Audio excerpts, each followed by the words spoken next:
자, 지난주에는 잠에서 깨끗한 목소리로 전화 연결했던 하태경 의원님 오늘 직접 나오셨습니다.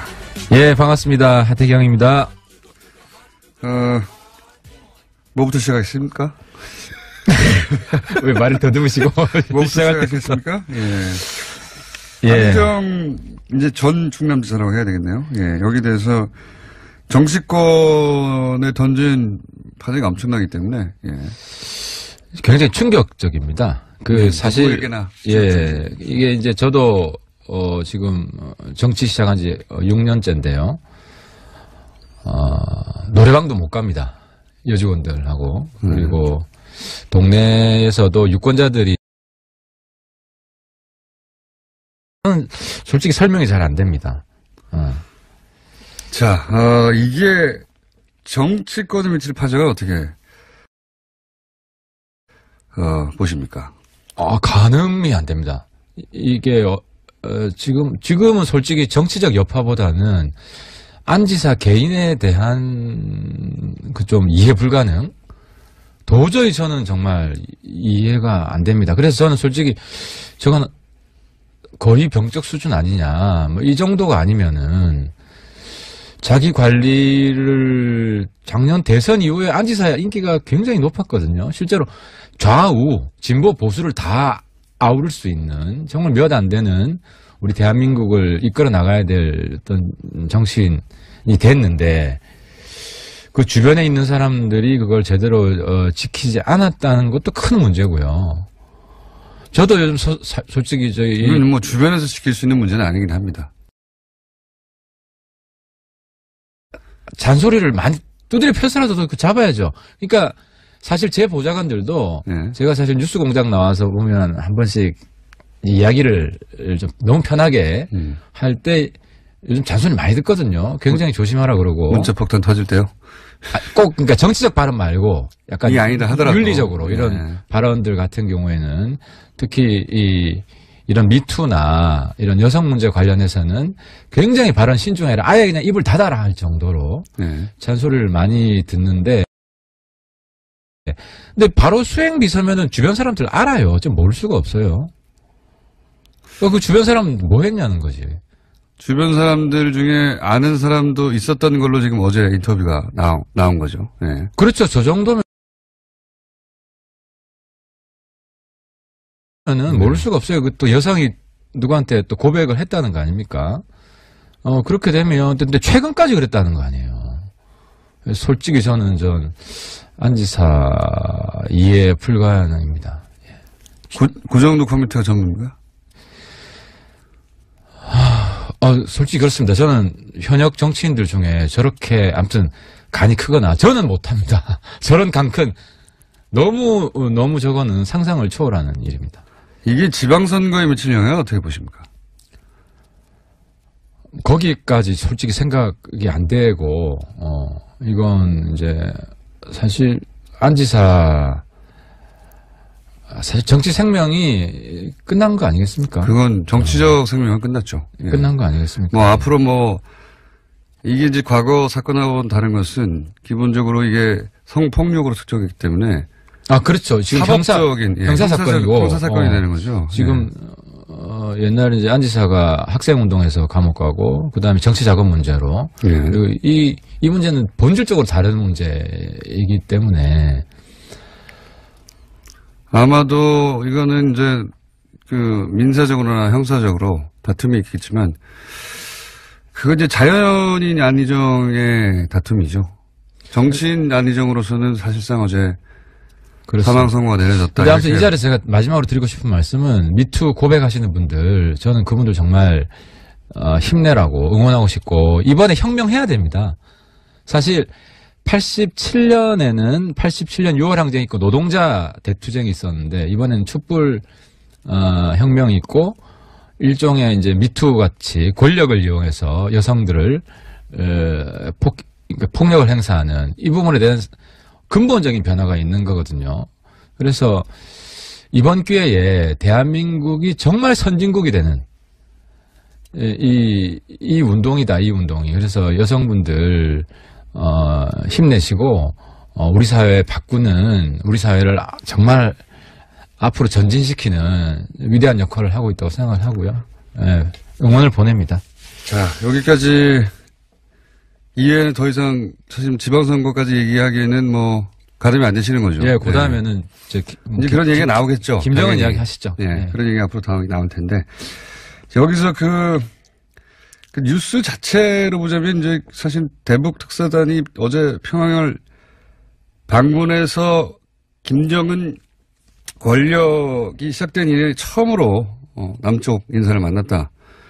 굉장히 역사적 뉴스죠, 이 뉴스도. 예. 이 뉴스는 어떻게 또 보십니까? 그러니까 제가 주목했던 부분은 김정은은 원래 정상회담 하겠다고 본인이 이야기했기 때문에 예. 적극적으로 나올 거라고 어느 정도 예측을 할 수가 있었는데 그 자리에 이설주 부인이 예.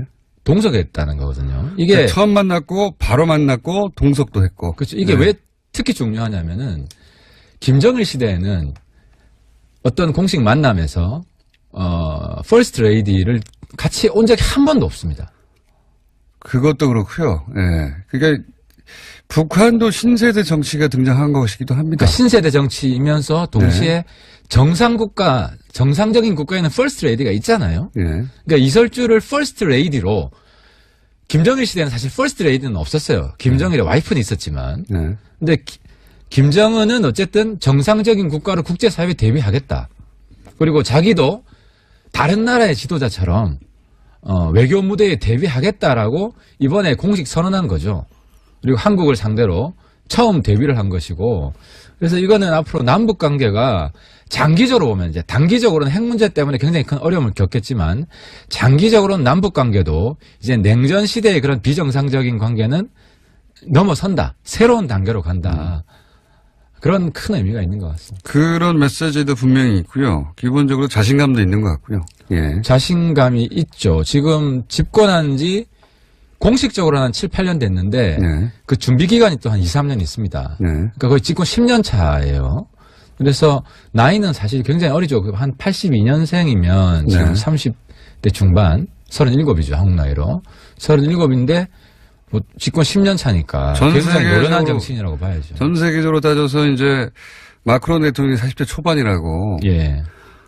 주요 국가뿐만 아니라 전 세계적으로도 가장 어린 나이라고 했지만 사실은 북한으로 가면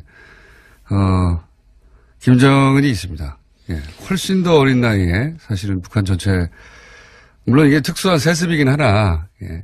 나이로만 기준으로 보자면 왕조 시대로 보면은 예.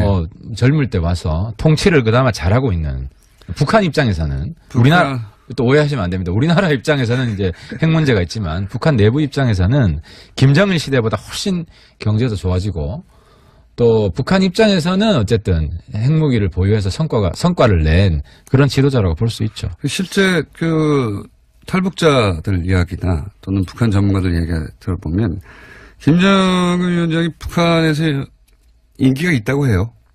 예. 김정일 때보다 훨씬 인기가 좋습니다. 네. 그러니까 이게 두 가지 측면인데 성과를 경제적이거나 뭐 군사적이거나 성과를 낸 측면에서는 업적이 있고 근데 또 많이 풀어졌어요. 예를 들어서 북한에 지금 핸드폰이 400만 대 정도가 있습니다. 그리고 경제 상황이 우리가 생각하는 만큼 어렵지 않답니다. 예, 그 얘기도 하더라고요. 그래요. 그래서 식량이 부족하지도 않아요. 그래서 이제 뭐 대북 인도적 지원을 한다고 할 때 그 부분은 과거처럼 식량이 절대적으로 부족한 것이 아니라 그냥 빈민이죠, 빈민. 양이 부족한 게 아니라 이게 경제력이 떨어지기 때문에 그래서 또 북한의 또 하나 변화가 대부분이 한국 드라마, 한국 노래 다 들어요. 그러니까 핸드폰이 한 400만 대 있으니까 그게 SNS는 되거든요. 국내 문자는 되거든요. 물론 인터넷은 안 됩니다. 국내 정보 교환은 다 되기 때문에 국민들의 의식 수준도 기대 수준도 상당히 높아져 있습니다. 그래서 이게 북한의 어떤 잠재력도 되지만 북한이 정치적으로 조금 더 변화할 수 있는 실제로 이제 김정은 시대에는 그 이전 시대보다도 뭐 예를 들어 우상화도 조금 완화됐어요. 예를 들어 외교관들 뺏지 않더라도 된다라고 김정은 지시한 적도 있고. 김정은 위원장이 어릴 때부터 기본적으로 해외에서 살았어요. 교육도 거기서. 그렇죠. 예. 김여정도 그렇고. 예. 그래서 그 사고 방식이나 그러니까 세계가 어떻게 돌아가는지도 알고 있고 돌아와서 본인이 집권하면서 거기서 본 것이 여기 반영되는 것도 있고요. 아, 맞습니다. 예. 대표적인 핸드폰이에요.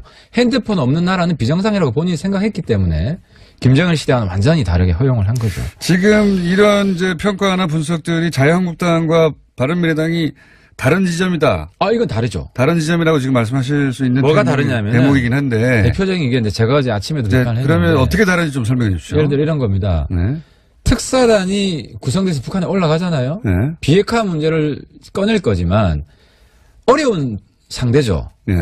예를 들어 축구로 치면 굉장히 강적과 싸우러 가는 거예요. 네. 싸워서 이기기 힘든 혹은 승부가 나기도 힘든. 그렇죠. 뭐, 이기기 네. 힘든. 그건 맞을 수가 있어요. 네. 근데 문제는 그렇다고 해서 너 가서 싸우기도 힘든데 가지 마. 뭐 저쪽에 승리만 안겨주고 올 거냐. 네. 이런 게 예를 들어 어제 대변인 성명 보니까 북핵 축하사절단 간다. 이렇게 야유를 보내면 안 된다는 거죠. 저주하는 거 아니에요. 근데 이제 우리 당은 성과가 날지 안 날지 나기 어렵다는 걸 인정하지만 그래도 대한민국 대표가 가는데 대한민국 축구 대표가 가는데 이겨라. 잘 싸워라. 응원을 해줘야 된다는 거예요. 이때만큼은 대한민국의 하나가 돼서 얼마나 지금 그러니까 문재인 정부에 대한 생각이 기본적으로 다른 거예요. 문재인 정부가 그래도 비핵화 문제 적극적으로 하려는 의지가 있다고 우리는 보는 것이고 저쪽은 주사파 정권. 자유한국당은. 자유한국당은. 주사파 정권, 빨갱이 정권. 핵을 인정하려고 하고 뭐 이런 식으로만 생각을 하는 거예요. 북한 좋게만 하려고 한다. 이게 이런 태도가 근본적으로 다르게 나타나는 거죠. 바른미래당의 차별점이 거기 있다고 이제 바른미래당이 열심히 설명하고 있는 와중이긴 해요. 유승민 대표가 자유한국당에서 이 자격 시비부터 하니까 자격 시비는 일단 하지 않고 성과를 보고 판단하겠다. 이게 차별점인 거죠. 기본적으로. 아, 그렇죠. 그러니까 우리는 이거죠. 북한에 이제 좋은 성과가 있다. 이 뉴스가 나오는데 성과를 가지고 오늘 오후에 오면 뭐 어느 정도 알려질 거 아니겠습니까? 그러면 이제 평가를 하는 거죠. 예를 들어 축구를 보고 졌어도 경기를 보면 알잖아요. 최선을 다했으면 잘했다 박수 쳐주잖아요. 근데 거기서 또 엉망으로 했다 그러면 또 우리가 비판을 하지 않습니까? 이제 그런 걸 보고 종합적으로 이제 우리가 평가를 하겠죠. 그런데 이제 의원님은 서훈 국정원장은 안 된다고 하셨잖아요.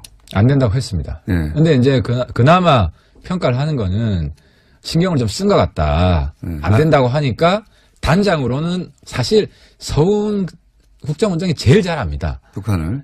제일 잘 알고 정상회담 반대한 이유는 예, 반대하신 이유는 국정원 내에 서훈도 문제지만 그 밑에 김상균 제2차장 대북 차장이 있습니다. 예. 대북 차장 밑에 뭐가 있냐면 대북 공작팀이 있습니다. 예. 대북 공작팀의 역할은 김정은 정권을 무너뜨리는 그분들 역할이에요. 그럼 더더욱 가서 잘 봐야 되는 거 아닙니까? 아니지. 그러니까 화해 협력을 해야 되니까 네. 공작팀 역할이 위축될 수밖에 없죠. 아니, 기업도 투트랙을 하는데. 그거는 다른 사람 가서 보고해주면 되죠. 이제 공작팀의 수장이 간다는 것은 네. 그죠? 공작을 사전에 완화해서 분위기를 조성해야 되는 이런 악영향이 있는 겁니다. 아니 그러니까. 근데 아무튼 이 시점에 중요한 거는 어쨌든 뭐 사전에는 비판할 수 있지만 정부가 이렇게 뽑아서 또 거기다가 단장까지 안 시키고 신경 써줘서 보냈을 때는 응원을 해주고 잘 싸우라고 해야 된다는 거죠. 자, 그렇게 해서 차별점을 이 지점에서 잘 드러나도록 하는 게 이제 바른미래당의 목적인데 실제로는 잘 눈에 안 띄어요. 이게 제가 보기에는 바른미래당이 지금 취한 스탠스의 가장 큰 문제인 것 같은데, 그죠? 그래서 제가 오늘 열변을 토하고 있습니다만. 네, 선거 국면에 가면 갈수록 원래 전설은 단순해지는 법 아닙니까? 그렇습니다. 네, 그래서 단순화시킬 수 없는 영역도 단순하게 말해야 되고 점점점. 그렇죠. 예. 그럼 특히 북한 같은 경우에는 아예 적대적으로 공격적으로 가거나 아니거나 이렇게 점점 갈리게 되고 이건 다른 모든 사안에 있어서도 바른미래당이 이제 앞으로 부딪히게 될 문제인데 그 여실히 드러나는 게 지금 북한 문제에서 흑백 논리를 이겨내자. 그 말은 맞아요. 예. 그래서 홍준표 대표가 그렇게 주사파 사냥을 하는 것도 심플하거든요. 근데 잘못 알고 있는 게 거기에 호응하는 유권자는 제가 볼 때 10% 이상이 안 된다. 10%도 안 된다. 지지율은 20% 되지 않습니까? 거의 가까이. 뭐 20% 나올 때도 있지만 뭐 어떤 조사에 따라서는 조사에 15% 이해하고. 예. 근데 미래의 유권자 예. 앞으로 대선까지 보고 젊은 유권자들한테 그건 통하지도 않는 것이고 그래서 우리가 당장의 눈앞에 이익 때문에 이런 유혹에 우리까지 넘어가서는 안 된다는 거죠. 그래서 북한 문제 그렇습니다. 그렇다고 치고 뭐 경제 문제나 사회 문제나 앞으로 이제 차별점이 있는 것도 있고 없는 것도 있고 많은 이슈들이 있을 텐데 제가 질문드리는 핵심은 이거예요. 이제 어쨌든 그 정당으로서 현실 정치인들의 집합으로서 선거가 있잖아요. 그렇습니다. 선거가. 근데 지금 지지율로 일단 먹고 사는데 정치는 점점점 재산이잖아요, 이게. 점점점 줄어들고 있어요, 실제로는. 이거 어떻게 타개합니까? 그래서 저는 사실 이 자리에서 정말 읍소하고 싶은 게 네. 저희한테 뭐 쓴소리도 많이 하시고 마음에 안 드는 것도 있겠지만 적어도 한국당보다는 저희들 평균 수준이 높다. 그리고 한국당하고 민주당 쪽은 뭡니까? 그러니까 한국당이 야당을 주도하는 이런 전국으로 가면 대한민국 진보가 없습니다. 우리도 물론 여당한테 쓴소리 하지만 잘한 건 잘했다고 하고 같이 대한민국이 힘을 합쳐야 될 때는 힘을 합치는. 근데 한국당은 대한민국이 하나가 돼야 될 때 하긴 요번에 뭐 홍준표 대표 칭찬 한마디 할게요. 그 청와대 영수회동 간다고 하더라고요. 왜 갈까요? 이번에도 안 가면. 다 거절했다가? 이번에도 안 가면 제가 그때 얘기했지만 주적이 되죠. 대한민국이 주적이 되죠. 특히 안보 문제에 있어서 이렇게 독고다이로 계속 놀면. 독고다이. 네. 진짜로 독고다이, 평생 독고다이 됩니다. 네. 그게 근데, 별명이긴 합니다만. 네. 근데 그거를 홍준표 대표가 나름대로 정치적 감각이 있기 때문에 뭐 그런 건 잘한 것 같아요. 근데 우리는 안정적으로 대한민국의 안보도 같이 힘을 합치고 또 쓴소리해서 말릴 건 말리고 이런 역할을 수행을 할 거다. 이게 여당한테도 훨씬 좋고 우리 정부한테도 좋다. 이런 걸 읍소하고 싶은 거죠. 지지율은 어떻게 끌어올립니까? 그러니까 이런 노력이 꾸준히 돼야 되고 근데 아무튼 지지율 유혹 때문에 그건 알겠어요. 예, 뭐 그러진 않을 겁니다. 네, 그 지지율 유혹 때문에 그 스탠스. 그러니까 장렬하게 전사하는 한이 있더라도 전사하면 그렇게 죽을 겁니다. 그래서 바른정당 뭐 사실 부산, 울산, 경남에 저 빼고 8명이 다 한국당 갔지만 저 혼자 안 간 것도 그런 정치 하겠다는 겁니다. 당장 눈앞에 선거에 이득을 좀 얻기 위해서 뭐 불의에 타협하고 기회주의적으로 놀지 않겠다고 작심을 했고 그런 작심을 한마당에 지금 또 선거 앞에 이런 유혹에 넘어가서 뭐 어떤 꼼수를 부린다든지 예를 들어 뭐 단일화를 한다든지. 자유한국당과 후보 단일화. 그건 절대 없다는 겁니다. 절대 없다? 네, 절대 없습니다. 그러니까 야합은 절대로 안 한다. 선거연대도 없다? 선거연대 절대 안 합니다. 그러니까 민주당은 그렇습니다. 견제 대상이지만 공존할 수 있는 대상이지만 한국당은 공존할 수 없는 대상이다. 청산을 해야 된다. 대한민국 미래를 위해서. 그 입장은 확고하다는 겁니다. 그래야 이제 바른미래당이 그걸 차지하니까요. 그렇죠. 우리가 그게 책임감입니다. 정치인으로서 다른 책임감은 저 사람들한테 맡기면 대한민국이 망한다라는 걸 눈으로 봤기 때문에 체험했기 때문에 절박한 겁니다. 목표의식은 알겠어요. 현실적으로 어떻게 도달하는가의 제 질문인데. 그러니까 제가 패할 수도 있지만 네. 아름답게 패배하고 싶다. 비겁하게 이기기 위해서 꼼수를 부리다가 뭐 그렇게 조금이라도 작은 이익을 위해서 큰 대의를 우리가 버리진 않겠다. 이게 바른미래당의 정신이라는 거예요. 바른미래당의 탄생 자체가 그걸 목표로 한 거잖아요. 근데 그렇습니다. 실제로 그 목표로부터 멀어지니까 자꾸 이 질문을 할 수밖에 없는 단기적으로는 그렇지만은 아직 시간이 조금 있기 때문에. 안철수 대표는 그러면 전 대표는 서울시장에 출마하는 것으로 굳혀지고 있습니까? 당내에서는 두 가지 의견이 있습니다. 이제 서울시장 출마론도 있고 또 하나는 우리가 한국당 없애는 게 목표이기 때문에 한국당의 본고지로 들어가서 한번 화끈하게 붙어라. 영남 출마론. TK로. 예, TK나 PK. 예, 부산이나 되고. 네. 그래서 홍준표 이건 좀 그런 거야. 아무튼 홍준표 목을 따라. 홍준표 목을 따라. 그러니까 홍준표 정치를 끝내라. 정치 인생을 끝내야 된다. 안철수가 그런 역할을 하는 지금 내부에 두 가지 의견이 있는데 안철수 전 대표가 TK에 가서 TK나 PK 영남 TK에 가서 이길 가능성이 서울보다는 높다고 보세요? 이기는 것보다 명분이 중요한데 지금 안 대표나 우리 당이 명분이 어느 쪽이 더 큰가? 큰가가 더 중요하다는 의견도 있고 그런데 대권 후보인데 서울 나가야 되는 거 아니냐 그러니까 이런 의견도 있고 이기지는 못한다고 보시는 거네 당내에서도. 최선을 다해야 된다고 보는 거죠. 근데 그 정신이 국민들한테 전달이 되면 이길 수 있다고 보는 거죠. 오세훈 시장을 영입한다. 거꾸로 탈당했는데 이런 얘기도 나오는데 이건 그냥 한국당이야. 바른미래당이 영입한다? 그렇지. 자유한국당이 바른미래당을 탈당한 오세훈 전 서울시장을 영입한다. 이런 설들이 돌아요? 이건 혹시 들어보신 적 있죠? 영입하고 싶겠죠. 지금 올드맨. 안 갑니까? 근데 오세훈 시장은 어쨌든 서울시장 다시는 안 나갑니다. 그런 또 똑같은 실수를 저는 2번 반복 안 할 거라고 생각을 합니다. 제주도는 어떻게 됩니까? 제주도요. 원지사님. 네. 원지사님은 어쨌든 제 바람은 그냥 이 길로 쭉 가셔서 승부를 보시는 게 원지사님. 아직 탈당 안 하셨죠? 지금 바른미래당이 있습니다. 그렇죠. 예, 탈당 안 하셨는데 그렇다고 이 통합에 찬성하는 건 아니라고 말씀을 하셨고 근데 지금 어느 쪽으로 결정될지 모르는데 혹시 들으신 이야기는 없고요? 아직 없습니다. 예. 이 당적을 유지한 채 끝까지 갈 수도 있다고 보십니까? 네, 원지사님은 현명하게 판단할 거라고 보고 저희들도 계속 정성을 다하고 있습니다. 근데 원지사님 미래를 생각하면 이렇게 해서 이제 당선이 되시는 게 가장 바른미래당 소속으로 당선이 그렇습니다. 되는 게 가장 국민들한테 박수를 받을 겁니다. 또 이 상황에서 당적을 옮겨서 당선되기 위해서 어떤 꼼수를 피운다. 딴 거 아니거든요. 1대1 구도를 만들기 위해서 자기가 무소속으로 나가고 다 출마시키지 마라. 후보 내지 마라. 바른미래당이든 한국당이든 이런 꼼수를 생각할 수 있지 않습니까? 근데 그런 꼼수를 피는 순간 국민들이 다 알아요. 그게 꼼수가 아니죠. 만약에 의원님 기준으로 하자면 바른미래당의 통합에는 찬성하지 않기 때문에 자기 원칙을 지키는 거죠.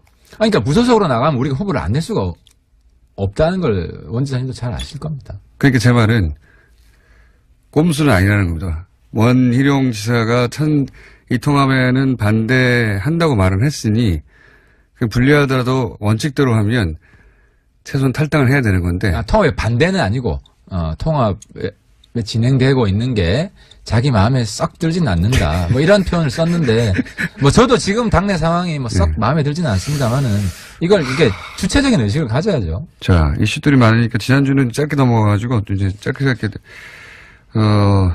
여쭤보자면 평화당이라고 지금 약칭해서 불러달라고 하던데 정의당하고 공동교섭단체 제안했잖아요. 예. 공식적으로 제안했습니다. 물론 이제 정의당이 제안을 어떻게 받을지의 문제는 남아있는데 적어도 평화당을 원한다는 거죠, 공식적으로. 평화당은 당연히 원하겠죠. 예.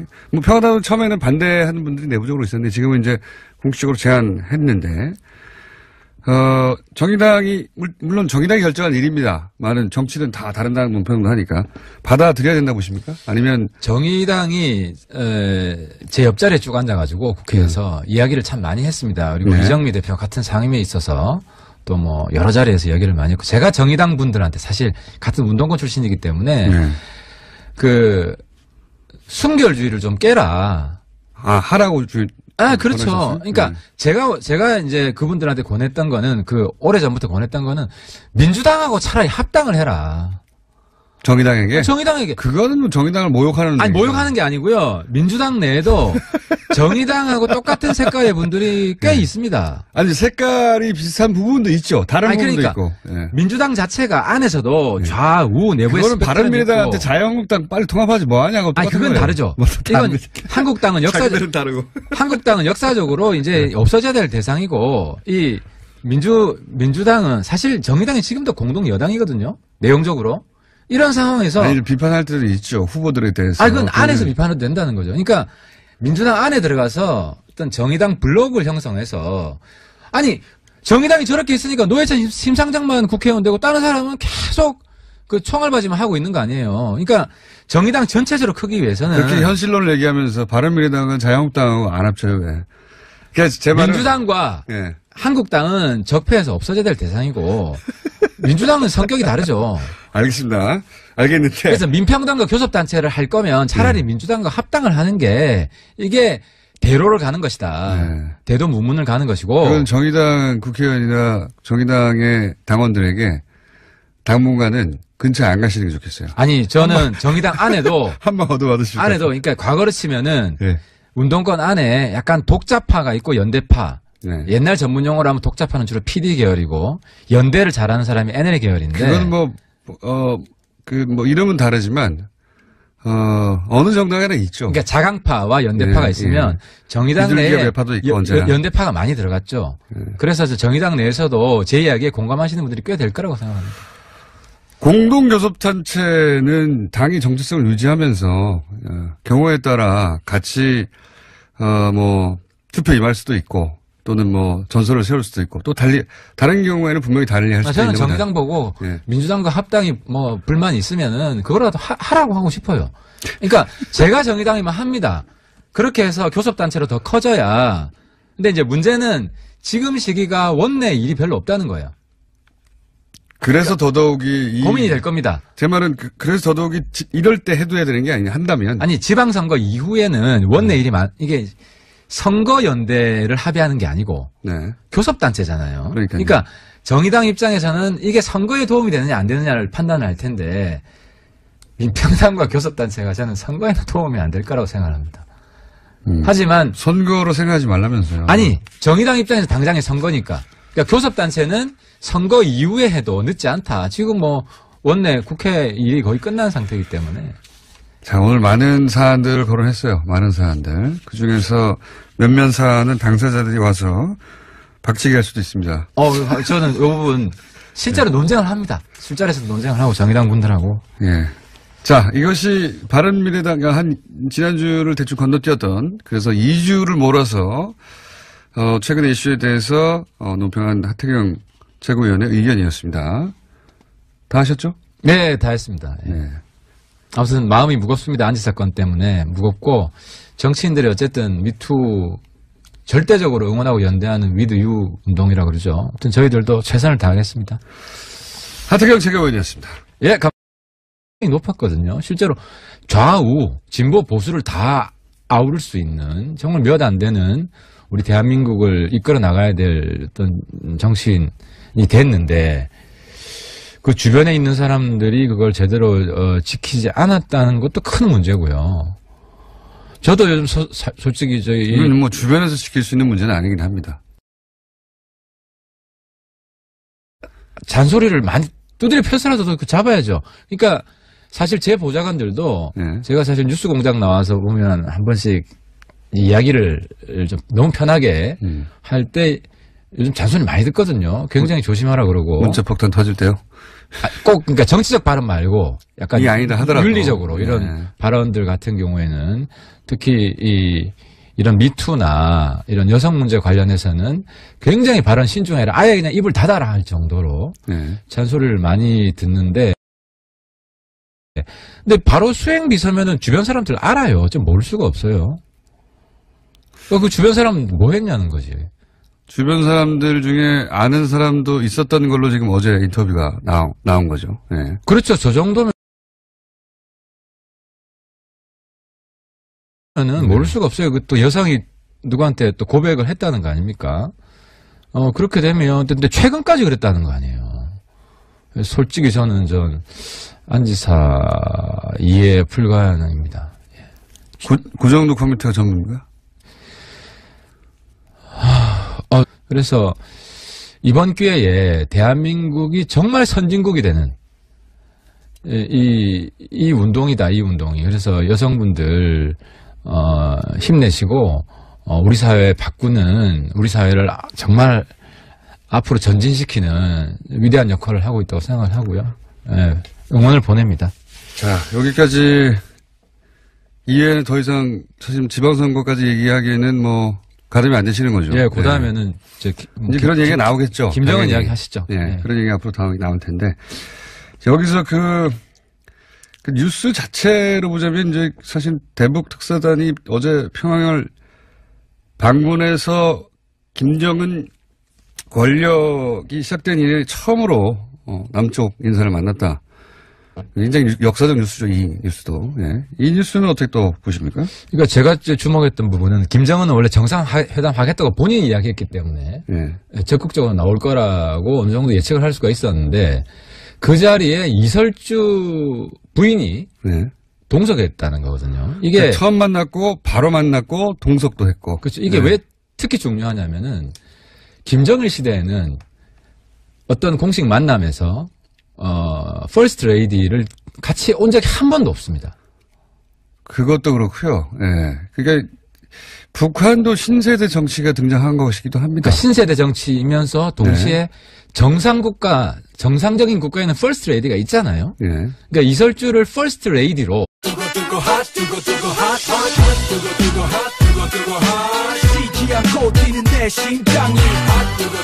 자, 지난주에는 잠에서 깨끗한 목소리로 전화 연결했던 하태경 의원님 오늘 직접 나오셨습니다. 예, 반갑습니다. 하태경입니다.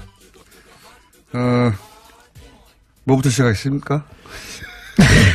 왜 말을 더듬으시고 뭐부터 시작할 때 시작하겠습니까? 예. 예. 한정 이제 전 충남지사라고 해야 되겠네요. 예. 여기 대해서 정치권에 던진 파장이 엄청나기 때문에 예. 굉장히 충격적입니다. 그 사실 누구에게나 예, 이게 이제 저도 지금 정치 시작한 지 6년째인데요.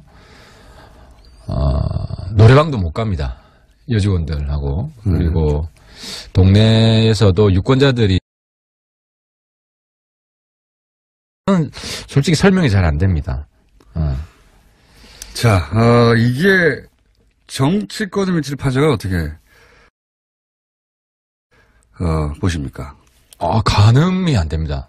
이게 지금은 솔직히 정치적 여파보다는 안 지사 개인에 대한 그 좀 이해 불가능?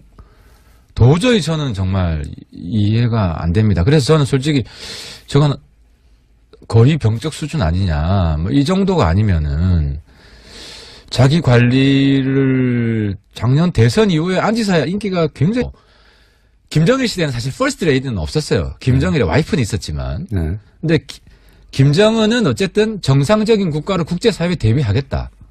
그리고 자기도 다른 나라의 지도자처럼 외교 무대에 대비하겠다라고 이번에 공식 선언한 거죠.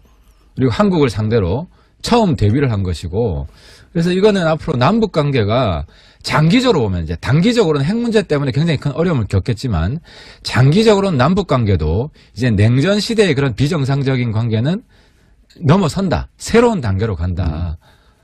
그런 큰 의미가 있는 것 같습니다. 그런 메시지도 분명히 있고요. 기본적으로 자신감도 있는 것 같고요. 예. 자신감이 있죠. 지금 집권한 지 공식적으로 한 7, 8년 됐는데 네. 그 준비 기간이 또 한 2, 3년 있습니다. 네. 그러니까 거의 집권 10년 차예요. 그래서 나이는 사실 굉장히 어리죠. 한 82년생이면 지금 네. 30대 중반, 37이죠. 한국 나이로.